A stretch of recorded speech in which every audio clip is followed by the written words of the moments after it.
want sustainable development, if we want successful cooperation, because without peace, our common agendas become impossible.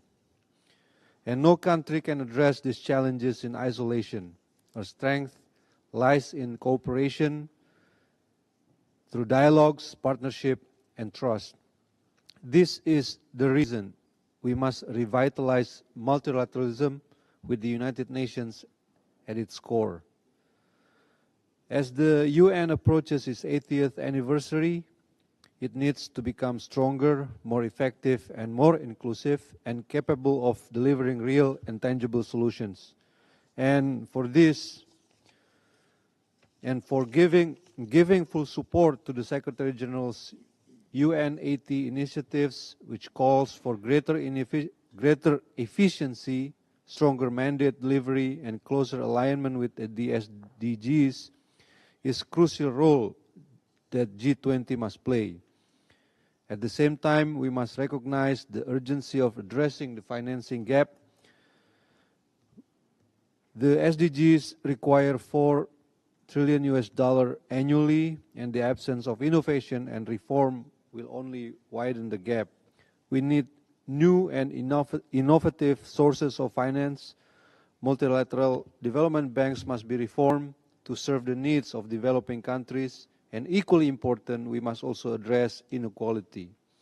It is not just a moral failure, but it is also a driver of instability, conflict, and disillusionment. And reducing inequality is the surest path to peace and prosperity. It must be at the heart of our collective agenda. And we have to decide either we allow fragmentation to deepen, or we work together to rebuild trust in multilateralism. Let us build a global order that is fair, inclusive, and sustainable.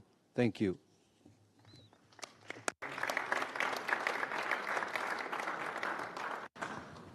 I thank the Foreign Minister of Indonesia.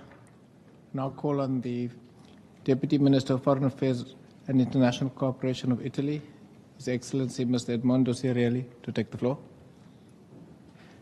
I thank the South African Presidency for organizing the G20 Foreign Ministers Meeting in this open format. We greatly appreciate the inclusive approach. As we celebrate the 80th anniversary of the United Nations, we strongly need a collectively renewed commitment towards an effective multilateralism as the international community is facing existential challenges. Above all, we should take this opportunity to reaffirm our commitment to the value and the principle of the UN Charter. Firstly, by reiterating the use of force in international relations. We are in the third year of Russia's illegal war of aggression against Ukraine, an attack against the core principles of the UN Charter. Russia must stop its aggression immediately and engage in serious and meaningful negotiations. Unfortunately, we still hear in this room false narrative and misrepresentations. We will spare no efforts to help build a just and lasting peace, respectful of the independence and territorial integrity of Ukraine. The situation in the Middle East is also a source of grave concern. It is urgent to reach an agreement on ceasefire in Gaza and liberation of all hostages by Hamas. We support the ongoing mediation efforts and call on the parties to refrain from action that could lead to further escalation. Italy considers the two-state solution the only possible way to get to a sustainable and durable peace in the Middle East, to offer a future of hope to the entire region, in line with Oslo agreements. Africa is also affected by multiple crises and conflicts. In Sudan, we urge an immediate cessation of hostilities in the catastrophic civil war, to be followed by an inclusive political process to preserve the country's territorial integrity. We also remain strongly engaged in the Sahel to combat terrorism and illegal trafficking, as well as to support rule of law in the region. A stronger partnership with Africa is a top priority for Italy. We are implementing the Mattei Plan, our national initiative closely interpointed with the European Global Gateway, and G7 Partnership for Investment Infrastructure. In addition to the various flagship projects in the 14 pilot countries within the Mattei Plan, we are now launching an initiative for debt swaps in Africa. Funds deriving from the conversion will be used to further finance sustainable development in partner countries. In conclusion, Italy is strongly committed to work in all relevant fora for the stabilization of areas of crisis, promote sustainable development, and address the root causes of displacement and mass migration flows. The G20 has a significant role to play in the respect, and we are ready to further engage within this framework. Thank you.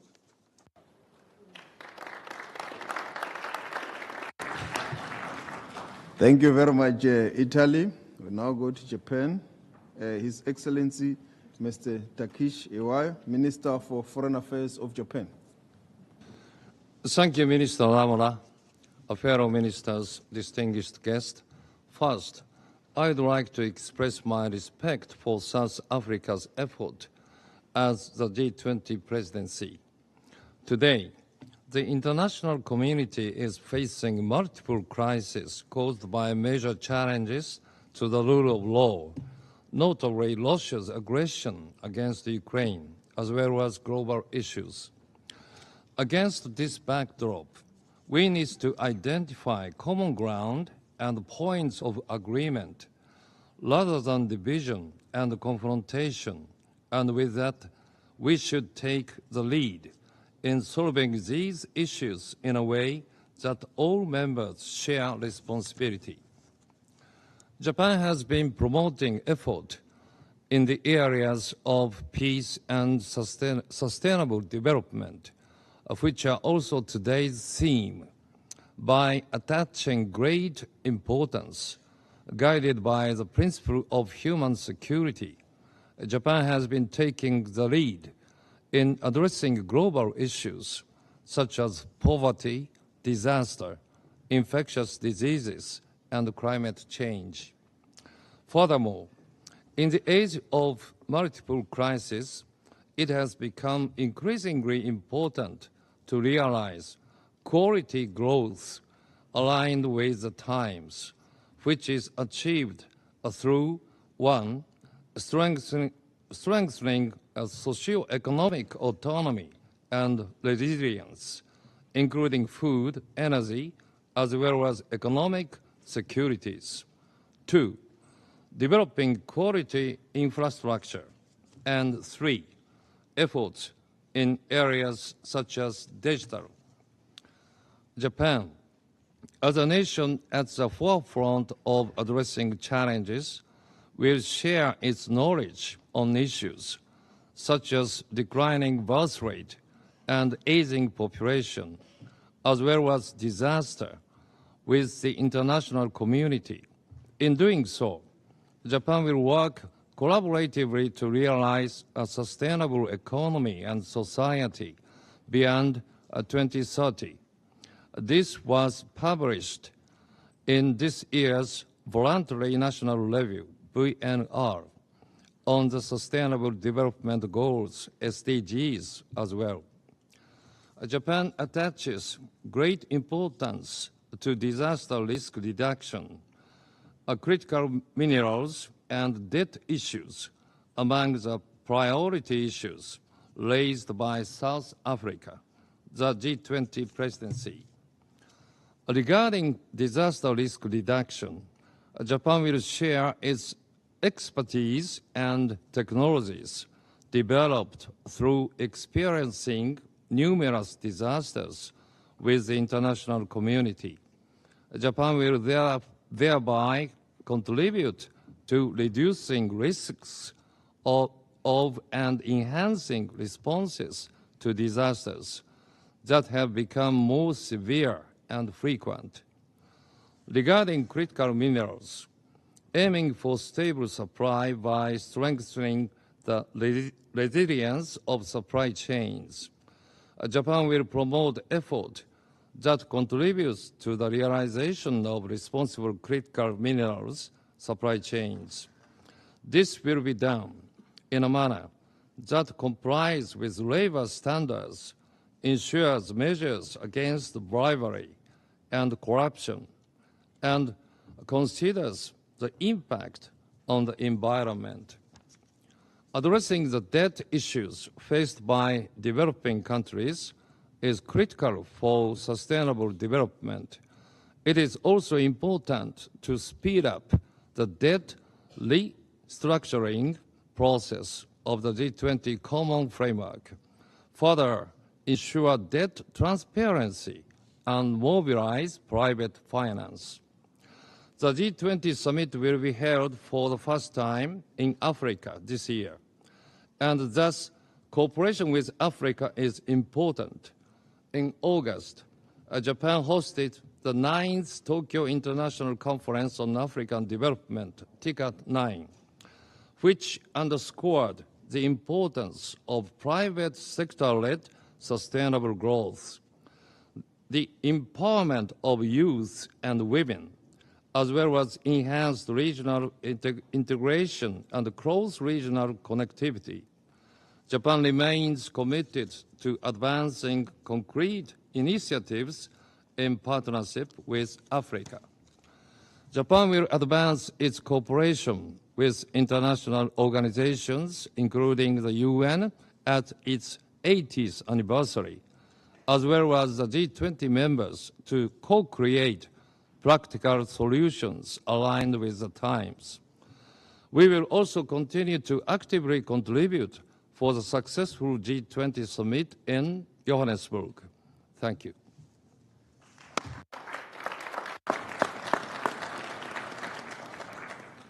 Thank you very much, Japan. We now go to the Republic of Korea. His Excellency, Mr. Chung Hyun, Minister of Foreign Affairs of Korea. Thank you, Minister Lamola. Excellencies, distinguished guests, I commend South Africa's leadership in bringing us together once again in this chamber. As the United Nations turns 80, we celebrate its legacy while also facing the urgent task of restoring its effectiveness and reaffirming its relevance amid profound global transitions. At this critical juncture, both the United Nations and the G20 must rise to the challenges. Now, completing its full presidency cycle, the G20 has proven its significance, born to safeguard stability and capable of turning dialogue into action and ideas into solution. At this crossroads, one truth is clear. Only with peace will we achieve sustainability and prosperity. This requires the right priorities. First, peace with dialogue. As an elected member of the United Nations Security Council, Korea is committed to advancing peace and addressing conflicts that demand our collective attention. Earlier this week, I chaired council briefings on Ukraine and on Gaza. The exchanges were complex, yet they ensured diplomacy remains possible. Just as these crises require sustained dialogue, Korea also bears the responsibility of advancing peace on its own peninsula. Korea is committed to dialogue and preventive diplomacy and will work to restore trust and peace with North Korea in pursuit of a future of shared prosperity. Second, Peace endures with development. As reaffirmed in July G20 Development Ministerial Declaration, time is running out on the 2030 agenda. With less than 5 years left, urgency must turn into action. Financing gap for the SDGs is widening. The importance of effective development cooperation and partnership cannot be overstated.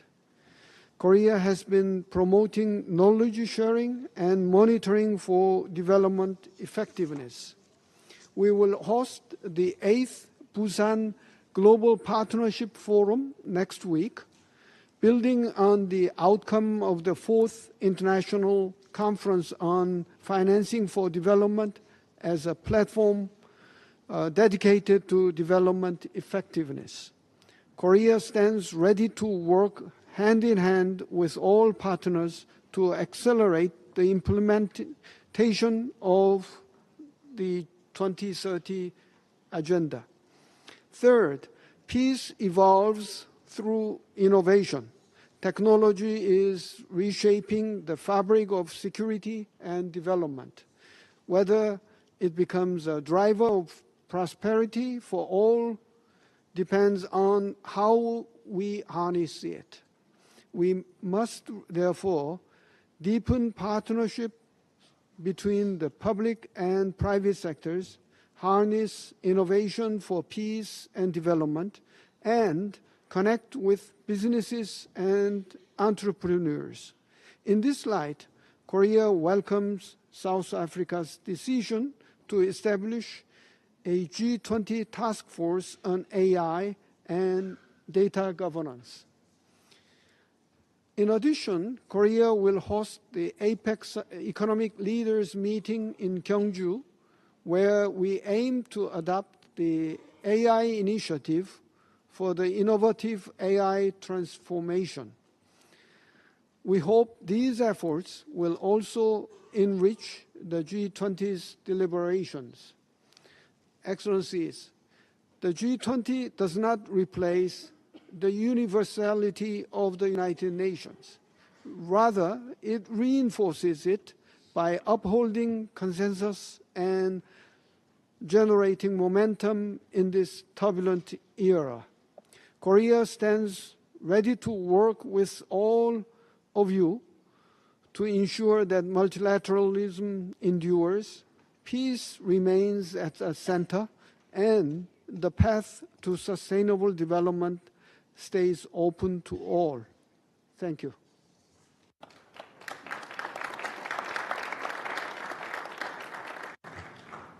Thank you very much. The Republic of Korea will now go to Mexico. His Excellency Mr. Juan Ramón de la Fuente Ramirez, Minister of Foreign Affairs of Mexico.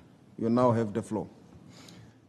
Muchas gracias, Ministro Lamola. Thank you very much, Minister Lamola. Distinguidos colleagues, distinguished guests. Mexico is grateful to the South African Presidency for having convened this second meeting of foreign ministers of the G20 countries, which presents us with an opportunity to think about the role of the UN and the responsibility that we have to strengthen it for the benefit of our peoples.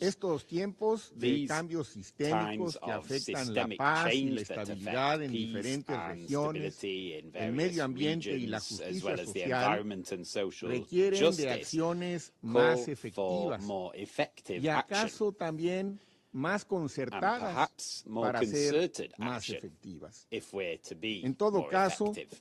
Las desigualdades entre países y al interior de estos persisten y los límites del orden internacional actual son cada vez más evidentes. En este contexto, el G20 constituye una voz cuyo peso debe destacar con más fuerza la importancia del multilateralismo como una respuesta más eficaz a los desafíos globales.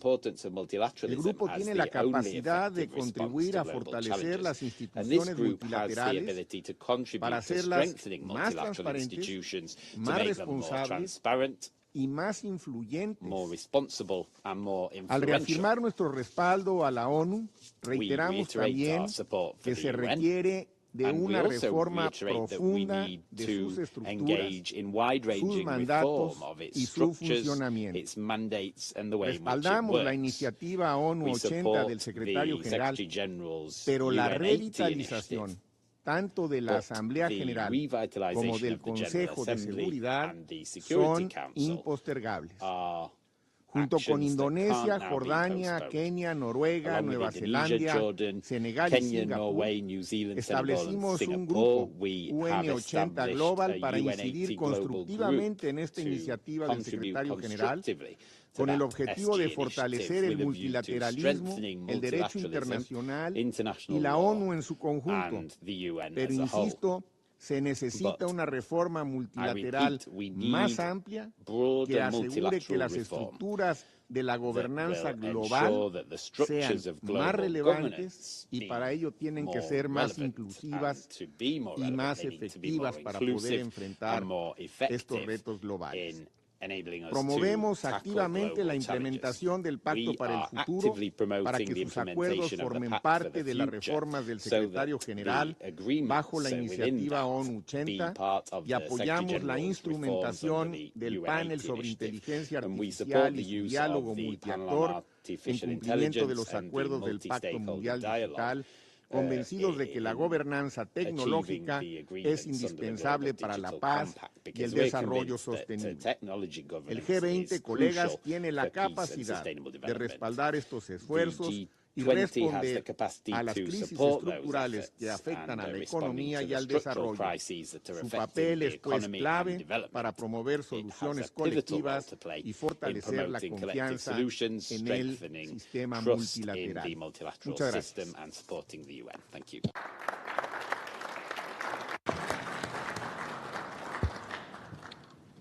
Muchas gracias, Mexico. We now go to Saudi Arabia. His Royal Highness Prince Faisal bin Farah Al Said, the Minister of Foreign Affairs of Saudi Arabia. Thank you, Excellency. بسم الله الرحمن الرحيم. معالي الرئيس رونالد لامولا وزير خارجية جنوب أفريقيا.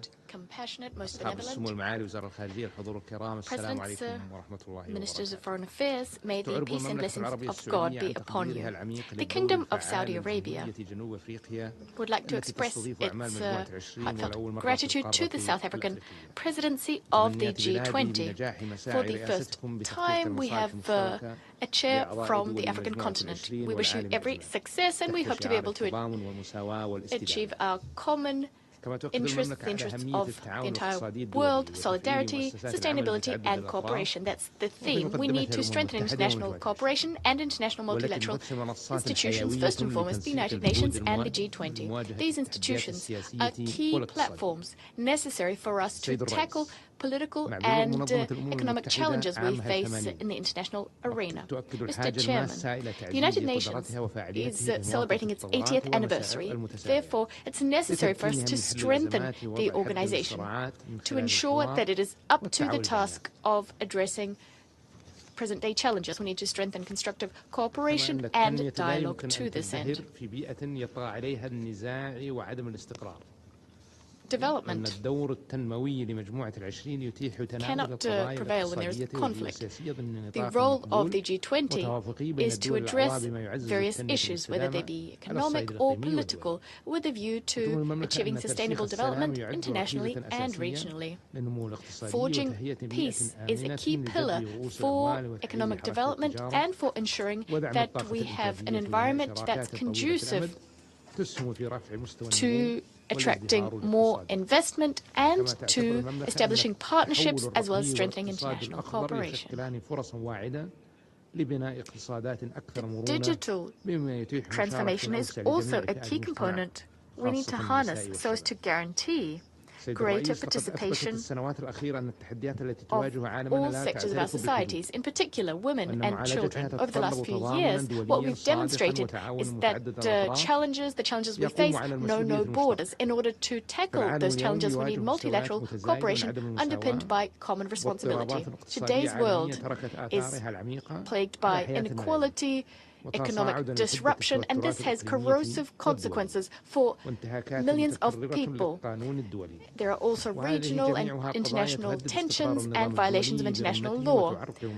All of these issues are undercutting peace and security, thwarting the achievement of sustainable development. Despite these conflicts, the current status of the global economy, despite all this, in the Kingdom of Saudi Arabia, we managed to maintain our economic flexibility and to maintain our non-oil GDP levels, as well as to combat unemployment. We've coordinated our economic policies at the international level so as to achieve market stability and to protect vulnerable countries from deleterious economic and social consequences thereof.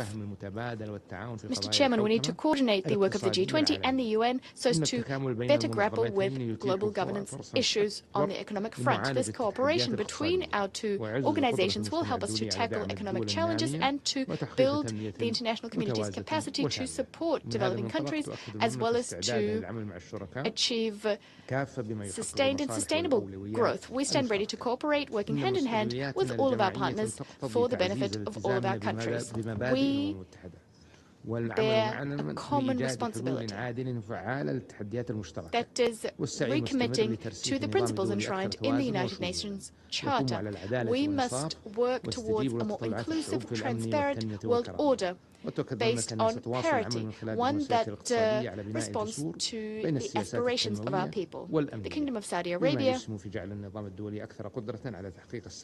is ready to strengthen these bonds so that we can achieve international peace and security. I thank you.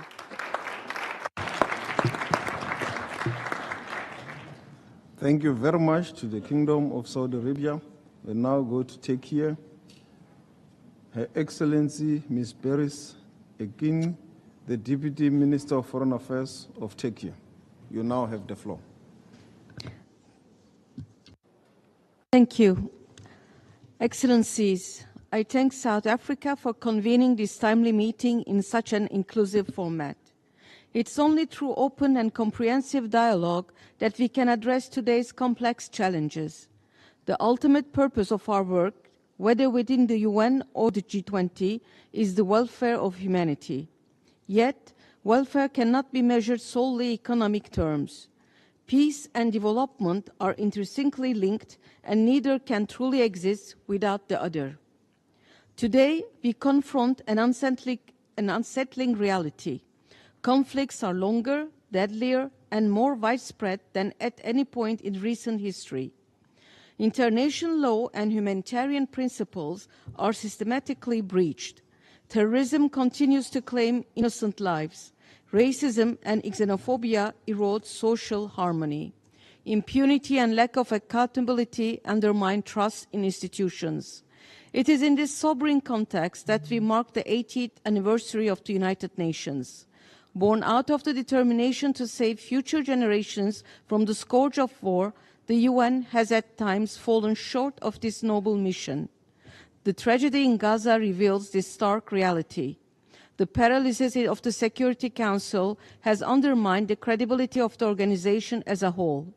Yet, the principles and purposes of the UN Charter remain as vital as they were 8 decades ago. The UN continues to be the cornerstone of international legitimacy. As the primary forum of the world's major economies, G20 must work in synergy with the UN to foster peace, security, and sustainable development through economic growth. In this regard, we welcome the UN80 initiative and commend the Secretary General's efforts to strengthen the organization. At 80, the UN deserves not only commemoration, but also renewal. As we are reflecting on the performance of the first cycle of G20 presidencies, the G20 must be part of that renewal as well. Turkey remains committed to a fairer, up-to-date, responsive, and effective global governance with the UN at its center. Thank you.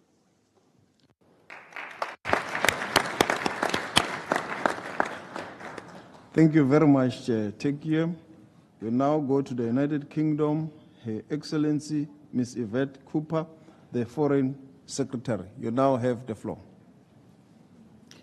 Thank you. Can I thank South Africa for your leadership during the G20 presidency and express our support for the priorities you have driven through. Earlier today, Foreign Minister Lamola and I hosted a session on the upcoming Global Fund replenishment, and we will continue to support that. I see the Russian representative is leaving his seat because he does not want to hear the response to his illegal war of aggression towards Ukraine. Let us be clear, it is an unprovoked war of aggression that is not just a disgraceful assault on Ukraine's security and resilience. It is an assault on the UN Charter's fundamental principles and respect for sovereignty and territorial integrity, and no amount of false fantasy world distortions, misinformation and propaganda from the Russian representative about the causes of the war will convince anyone. And I say to the Russian Federation, your actions are clear for all to see, attacking not just the courageous country of Ukraine, but the UN Charter's fundamental principles. It will not succeed. The United Kingdom, alongside countries across the world, will continue to stand in solidarity with Ukraine.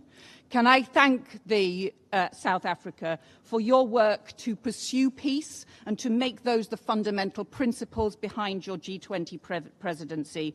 We will continue to support you on the replenishment of the Global Fund, which we seek to achieve in time for the November G20 summit, because as a result of that work, children are no longer growing up as orphans. Millions of parents no longer face early bereavement because 70 million lives have been saved from HIV, TB and malaria. We will continue to support reform of the international financial system, including calling for greater voice and representation for low-income and vulnerable countries in the World Bank and IMF. But crucially too, we will support, and the whole of the G20 should support, the peace where it is so desperately needed in Sudan and in Gaza. This week, the UK has made the historic decision to recognise the state of Palestine to keep alive a two-state solution, but it must be a spur, not a substitute, for much-needed ceasefire, a release of the hostages and desperately needed humanitarian aid. The United Nations came together around peace. The G20 comes together around multilateral institutions to support prosperity, to support security, and to support that collaboration across the globe. We support those principles and we must keep all of them alive. Thank you.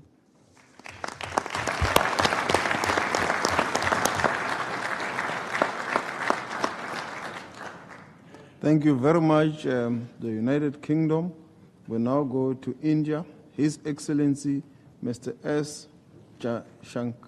Shankar, the Minister of External Affairs of India. You now have the floor, my dear brother. Minister Lamola, Excellencies, colleagues, I join other members in thanking you, Minister, for convening this meeting and reaffirm India's support for the priorities of the South African G20 presidency. Colleagues, our focus today is on the correlation between international peace and global development. In recent times, that is well established, as both deteriorated in parallel. The costs, especially to the global south, in terms of energy, food and fertilizer security, were starkly demonstrated by ongoing conflicts, particularly in Ukraine and Gaza. Apart from jeopardizing supplies and logistics, access and costs themselves became pressure points on nations. Double standards are clearly in evidence. Excellencies, peace can certainly enable development, but by threatening development, we cannot facilitate peace. Making energy and other essentials more uncertain in an economically fragile situation helps no one. Therefore, the way out is to move the needle towards dialogue and diplomacy, not in the opposite direction towards further complications. In any conflict situation, there will be a few who have the ability to engage both sides. Such countries can be utilized by the international community, both to achieve peace and to maintain it thereafter.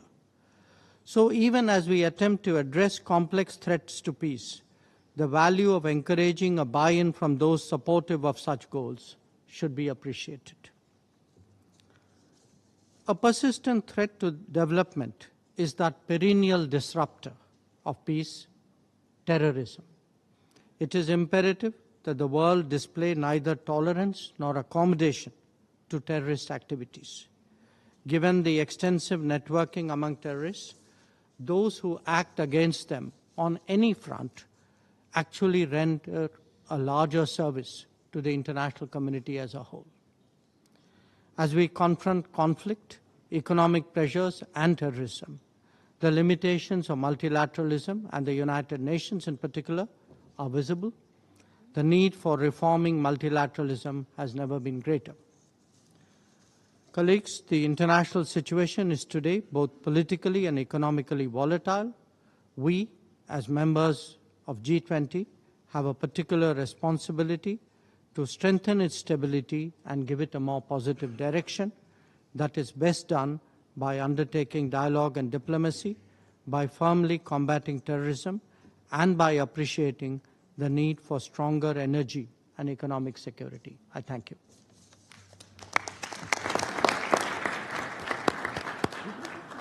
Thank you very much, my dear brother, also for sticking to the 3 minutes rule.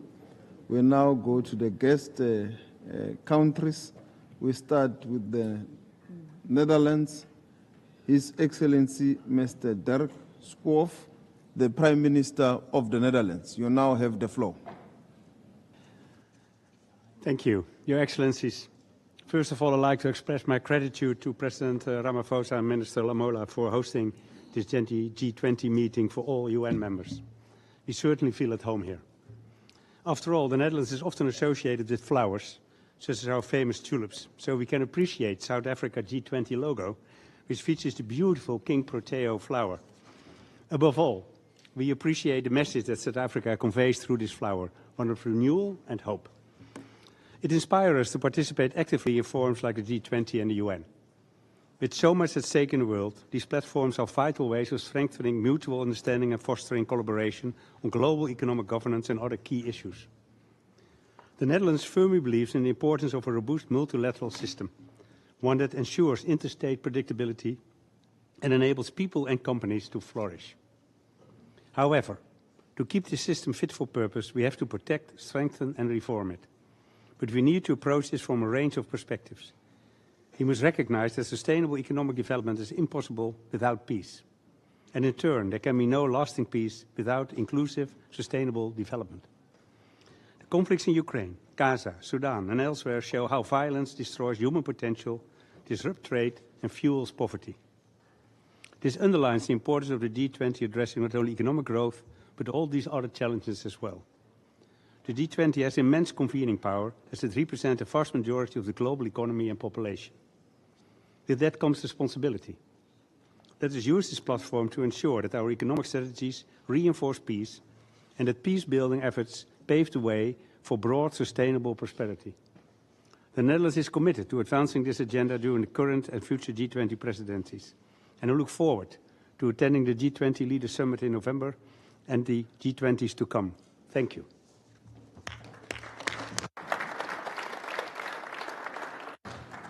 Thank you very much, Prime Minister, and also for associating with our beautiful national flower. Thank you very much. We now move to Algeria. His Excellency, Mr. Ahmed Attaf, the Minister of State, Minister of Foreign Affairs, National Community Abroad, and African Affairs of Algeria. Thank you, Mr. President. Algeria commends South Africa for its leadership of the G20 and values its tireless efforts in championing strategic priorities that deeply resonate with Africa's needs, aspirations, and vision for progress. With South Africa's stewardship and the African Union's full membership, we believe that the G20 is fully able to lead the global transformative agenda for the common good. Against this background, Algeria wishes to highlight the following. First, as we mark the 80th anniversary of the United Nations, we must work together to preserve what can be fairly described as the most sacred and most precious heritage of mankind. This heritage includes, notably, the United Nations itself and all that it embodies in terms of international law, multilateralism, and the global cooperation and interdependence. Second, the growing awareness about the injustices and imbalances of the current global governance must lead to concrete reforms. Africa must no longer remain on the margins of the world. The Security Council and the three Bretton Woods institutions must undergo comprehensive reforms to end decades-long of historical injustices inflicted upon our continent. Third, Africa's rightful place in shaping the future global economy must be secured and promoted. Every effort must be made to ensure that Africa is not left behind. The ongoing transformative revolutions that are reshaping the global economy in critical fields such as digitalization, robotics, nanotechnology, artificial intelligence, and renewable energy. I thank you.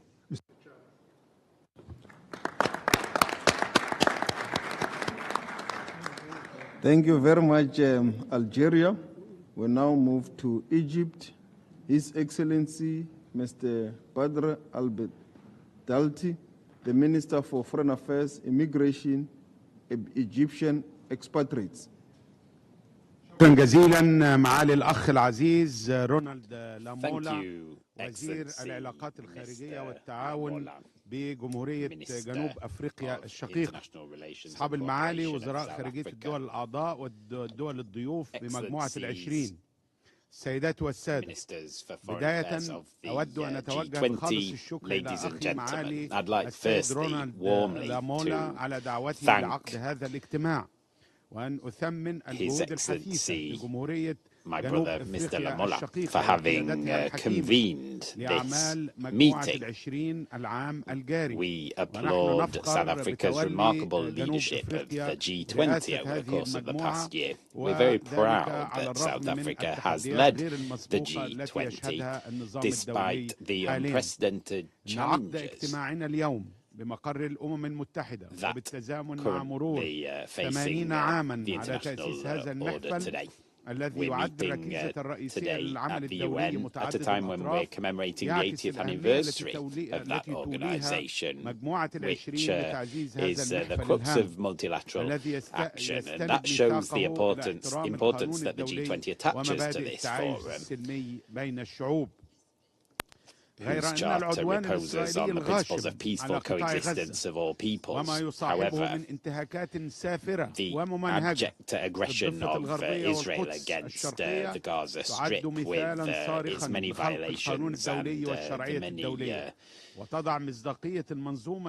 atrocities is a flagrant violation of international law, which is testing the United Nations because the international community had previously, has till now been unable to resolve that conflict. The Gaza population is denied basic amenities, and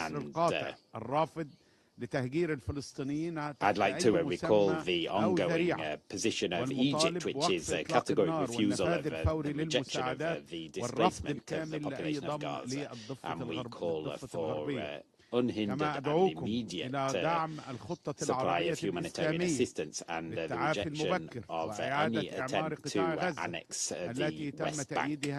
We also call for economic rebuilding of Gaza which many of our partners are calling for, because that will promote the ongoing presence of the Palestinians in the Gaza Strip. We will pursue our efforts to achieve a fair resolution of the Palestinian issue with a view to creating a Palestinian state. The challenges that multilateralism faces have a negative impact on the global economy and make it difficult to achieve the SDGs. This calls for a holistic approach to redress the structural imbalances that currently affect the global economic order if we're to increase the effectiveness of the Bretton Woods institutions while also solving the issue of sovereign debt of developing countries and reform multilateral financial architectures. We also reaffirm the importance of reforming the Security Council so that it be more democratic and more representative, ensuring justice for the African continent.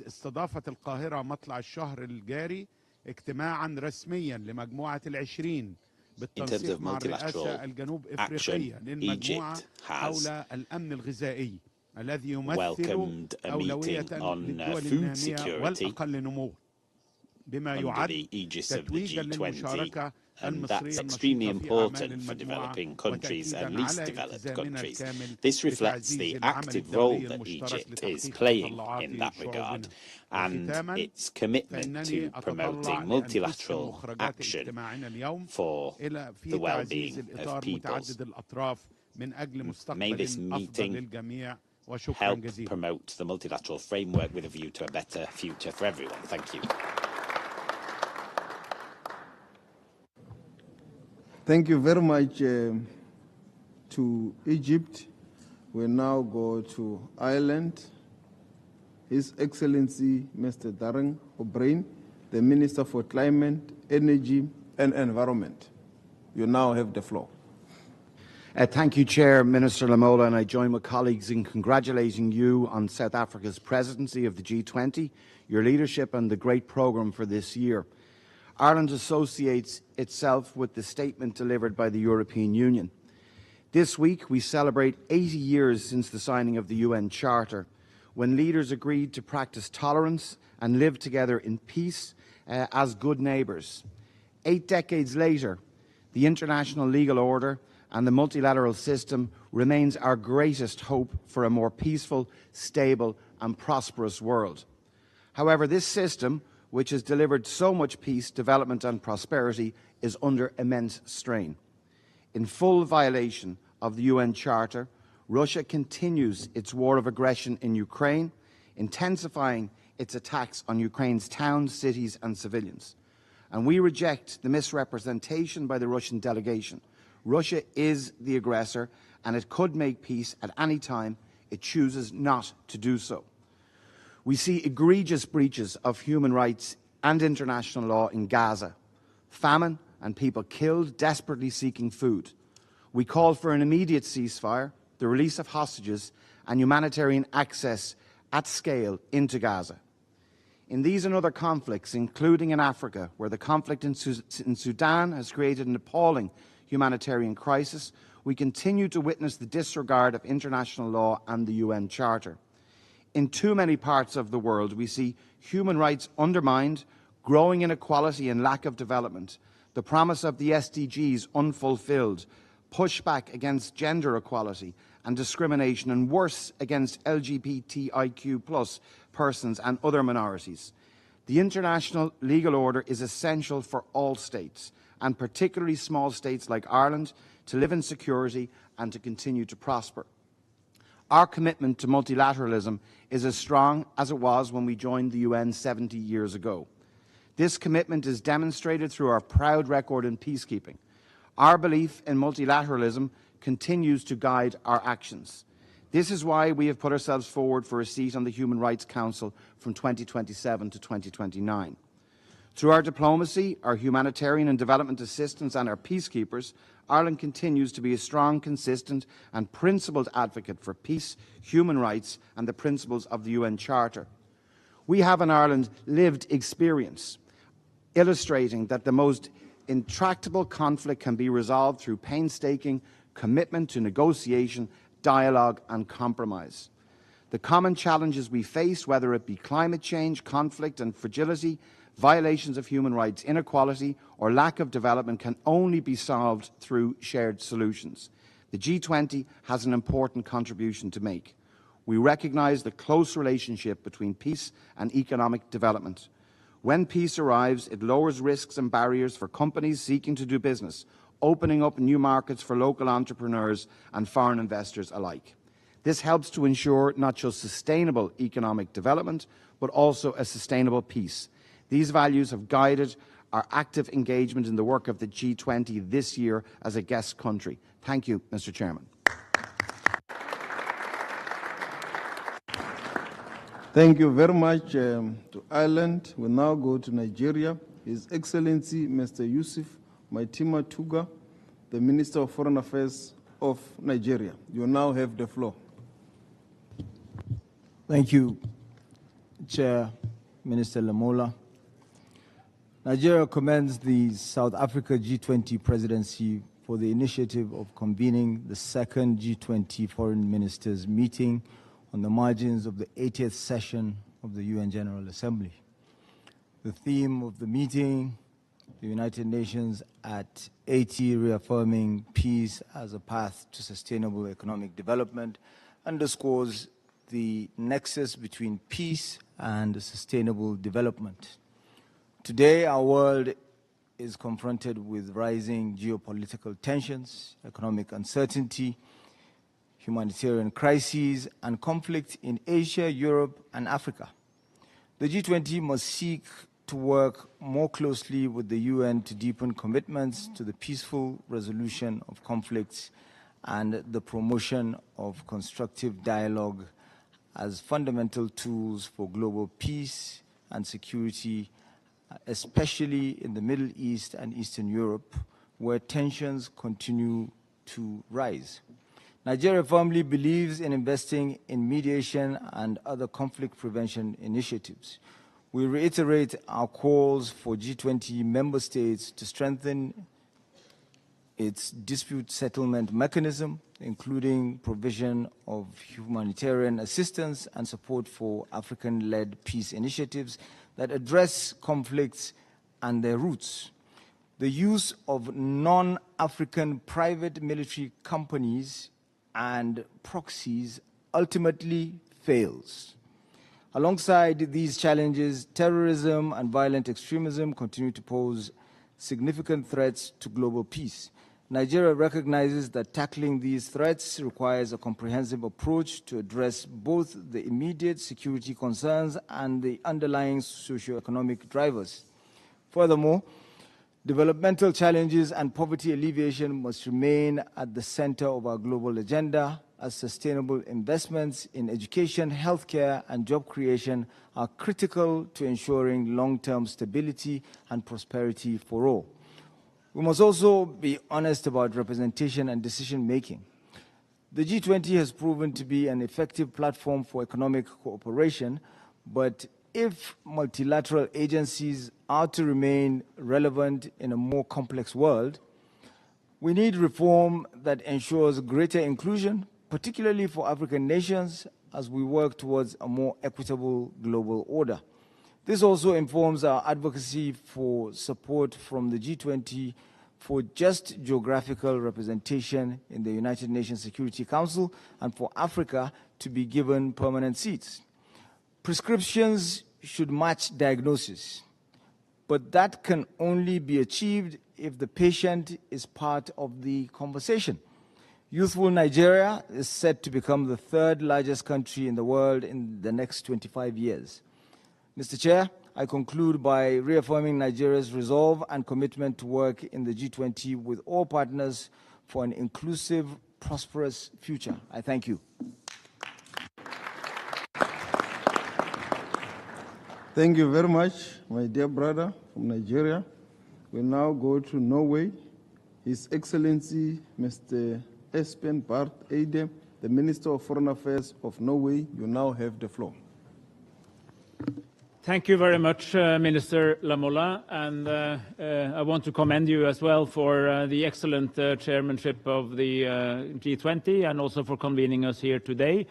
Since this is the second time after Brazil did the same thing last year, this is now a tradition. I hope it is a tradition that will last, that we meet here as the foreign ministers of the G20 meet here.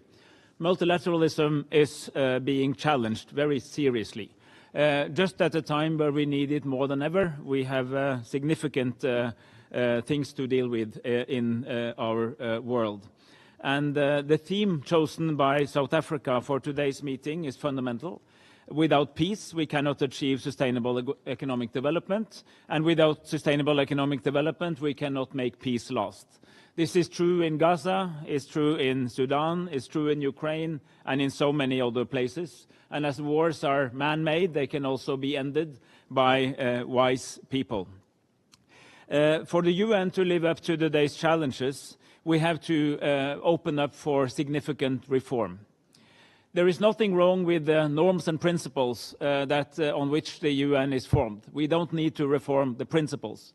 But we do need to look into, after 80 years, whether the institutional expression, whether the organization has grown too big, too large, and too diverse for focusing on what is most important. And we need to engage in that discussion in a very creative manner. And I say that from a country who really believes in multilateralism, who really believes in the United Nations, and really believe in international law. We must make sure that the organization is fit for purpose, but reflecting on the core principles that was there from the outset. This is true for the UN, it's also true for other institutions. The international financial institutions should be part of this conversation. And I would also like to say that it would be really, really appropriate that the G20 helps the important work of reforming the World Trade Organization. The World Trade Organization is there. Most global trade, contrary to what many people think, is still based on WTO rules, on the most favored nation principle. But we cannot be complacent. Status quo is simply not an option. We need reform also in the WTO. We need to come together as countries to show support for strong reform as suggested by the Director General. We need to be specific, we need to be creative, we need to stand up against unfair trading practices, we need to become more transparent, we need to make sure that the organization provides for a level playing field. I mention this because it's separate from the UN reform, but it is an intrinsic part of making the multilateral system work better. And precisely in a time of crisis, we should remember the saying that in crisis there is also opportunity. And if that is true, this is really the time to try to reap that opportunity, to come together. If some countries become less responsible, others must become more responsible, and we need to come together to make this a better world by strengthening the institutions, finding 21st century solution, but also take the cue from the founding fathers and mothers who had very good instincts why they set up this United Nations. Thank you. Thank you very much. We now go to Singapore. His Excellency, Mr. Vivian Balakrishnan, the Minister of Foreign Affairs, you now have the floor. Thank you, Minister. Thank you for the privilege. It's easy to follow Norway. I often tell him that we can exchange our speeches and no one will know the difference. So I associate myself with everything my brother has said. I'm honored to deliver this statement on behalf of the Global Governance Group. We call ourselves the 3G, which is an informal and diverse grouping of 30 small and medium-sized states. Our global order is undergoing fundamental shifts. That's not new. But in such uncertain times, it's all the more reason that we need a rules-based multilateral system. And the G20, that represents the major players, in fact has additional responsibility to keep our rules-based multilateral system working and fit for purpose. And I want to commend South Africa's approach and, in fact, following the tradition of Brazil, to open up the G20 Foreign Ministers Meeting to all UN member states. This embodies the principle of open and flexible multilateralism. We also commend South Africa's presidency's theme of solidarity, equality, and sustainability, and your focus on fostering international cooperation in key areas of concern, including the need to mobilize predictable financing for development and supporting micro, small, and medium enterprises, which remain critical drivers of economic growth and, importantly, job creation. The 3G also encourages the G20 to collaborate more closely with the UN in these and other areas, including making the plug for the WTO, as Norway has just done. The G20 at 20 review is timely. International institutions need to adapt to our new realities, and the UN's initiative and the adoption of the Compromiso de Sevilla at the 4th International Conference on Financing for Development reflects this momentum, aiming to review mandates, strengthening global responsiveness. Similarly, the G20 must also evolve to remain inclusive, efficient, and fit for purpose. This means balancing open trade, sound economic policy, and appropriate social safeguards while strengthening collective resilience. Sustained dialogue amidst differences remains essential for global stability and for peace and prosperity. And small and medium-sized states are especially exquisitely vulnerable to global shocks, and therefore we have an outsized stake in a rules-based world order.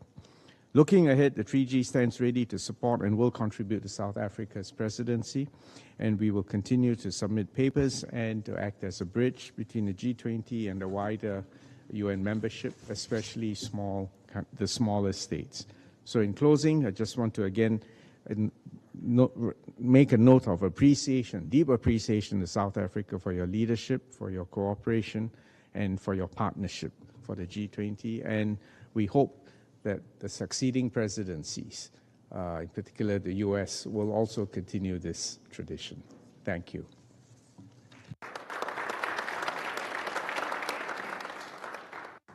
Thank you. Thank you very much, Singapore. We now move to the United Arab Emirates. His Excellency, Mr. Said Al-Hareji, the Minister of State. You now have the floor. Assalamu alaikum wa rahmatullah. May the peace of God be upon you, Your Excellencies, ladies and gentlemen. I would like to start by thanking the Republic of South Africa for their invitation to this gathering today. I also wish to convey our gratitude to South Africa for their historic presidency this year, making the first ever G20 process hosted on the African continent. The G20 is one of the most critical and impactful international platforms in addressing pressing global challenges. The pillars of the G20 process are rooted in the principles of joint dialogue. These principles define the UAE's approach to international relations and common challenges. Excellencies, ladies and gentlemen, as a guest country participating in the last 4 G20 presidencies, the UAE has witnessed firsthand the effectiveness of G20's working methods and initiatives, especially in the face of severe global challenges. The G20 has proven its ability to act quickly and to coordinate effectively in support of global stability. In this light, I would also like to commend the South African presidency for presiding over the G20 at 20 review. We are hopeful that the outcomes will define the next 20 years of more effective G20 gatherings.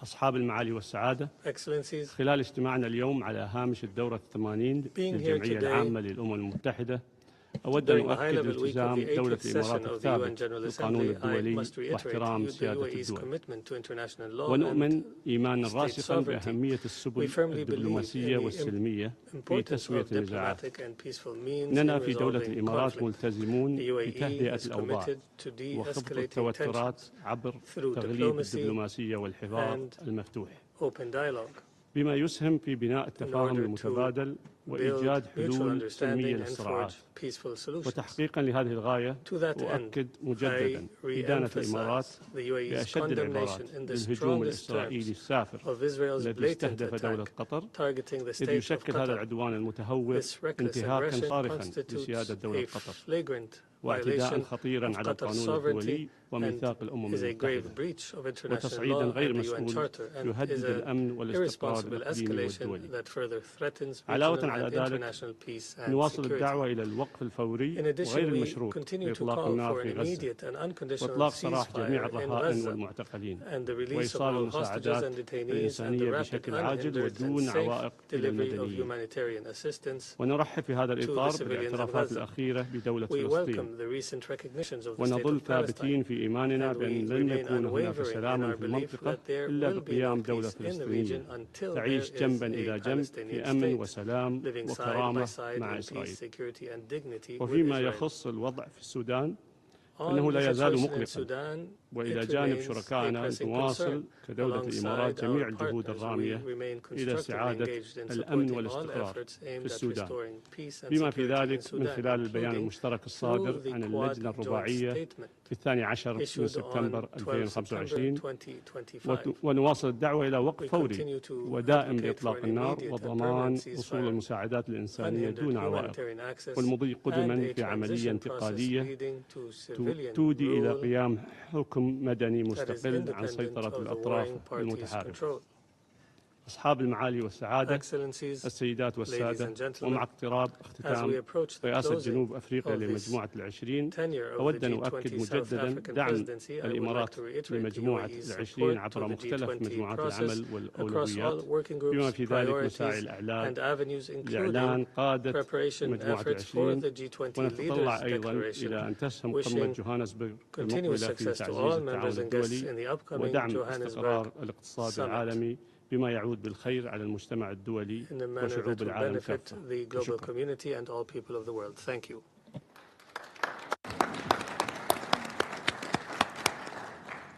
Thank you very much, UAE. We now go to Poland. His Excellency, Mr. Rodolfo Sikorski, the Deputy Prime Minister, Minister of Foreign Affairs of Poland. You now have the floor. Thank you, Mr. Chairman. Excellencies, distinguished guests, ladies and gentlemen, reaffirming peace as a path to sustainable economic development, the leitmotif of today's event may seem obvious, but it is remarkable that it chimes with what the founder of modern economic theory said already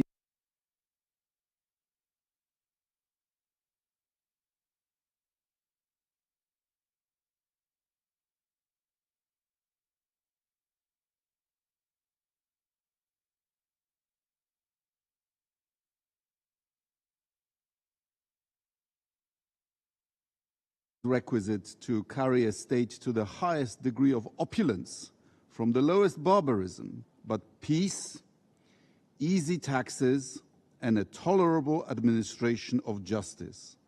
All the rest being brought about by the natural course of things, end quote. That was, of course, Adam Smith. And by tolerable administration of justice, I think he meant our modern expression of rule of law. In Poland, communism collapsed in 1989, and since then we were able to transform our country from a command economy to a free economy. And over the last 35 years, Poland has successfully employed the advice of Adam Smith. As a result, according to the IMF, Poland, which in the 1990s was ranked globally in the 5th 10, this year has moved to the 20th place. Poland is thus ranked second in the world as far as GDP change between 1990 and 2020 is concerned, yielding only to the People's Republic of China. Therefore, we believe we have a good story to tell, And therefore, we believe that Central and Eastern Europe deserves a more prominent place in the United Nations system and other global governance fora. As the biggest economy in our region, 20th largest in the world, as I've already mentioned, Poland is ready to represent Central and Eastern Europe in these fora, in particular in the G20, where the region is absent. We have already had the honor of contributing to the G20 work on the invitation of previous presidencies, Germany, India, Turkey, Saudi Arabia, and Indonesia. We also have participated in the endeavors of South Africa's presidency, proudly representing the European Union as its council presidency. We are grateful to the United States for the invitation to working together in the G20 framework in 2026 and for the invitation issued to our president to attend the summit in Florida. We are ready to actively contribute to it at both political and working level, and we hope that this invitation will finally transform into Poland's permanent presence in the G20. Thank you.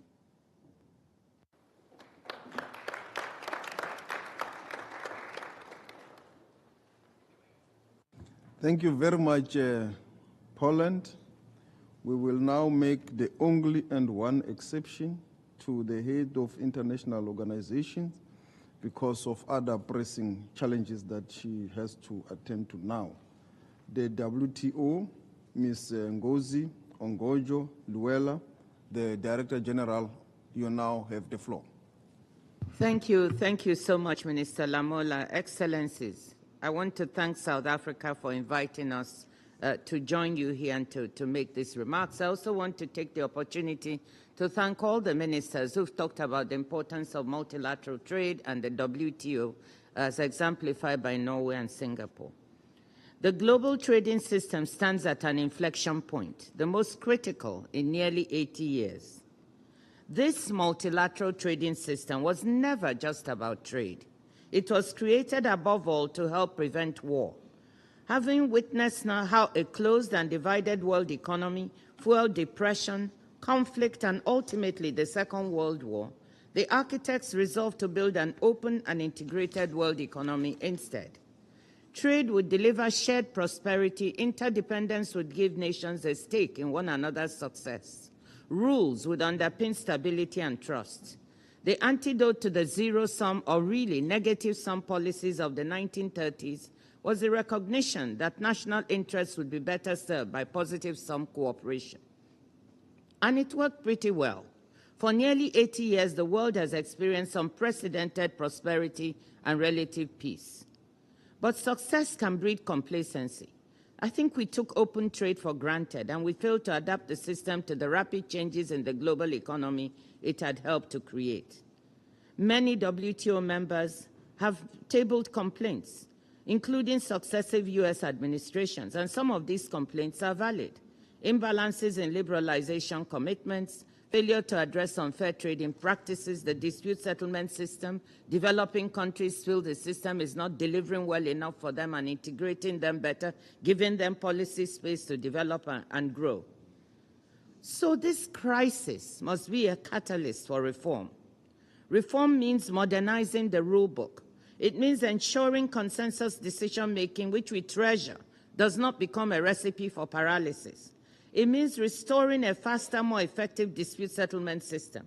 Above all, it means widening the circle of countries that participate in and benefit from global trade, achieving true interdependence in trade, not overdependence, as we see in some cases now.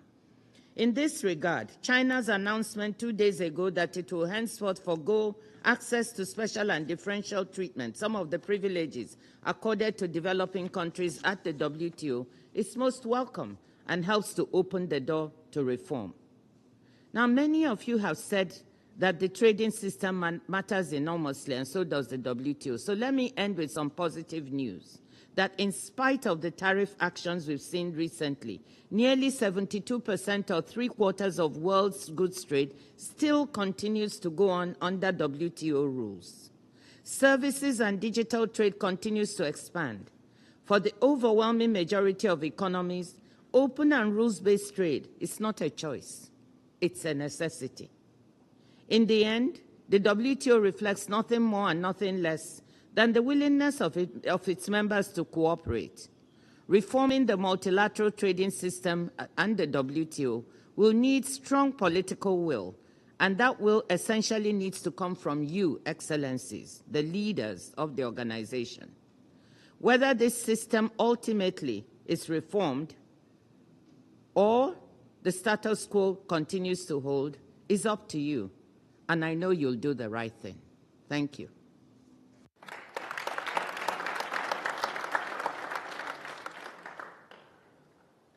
Thank you very much, Director General of the WTO.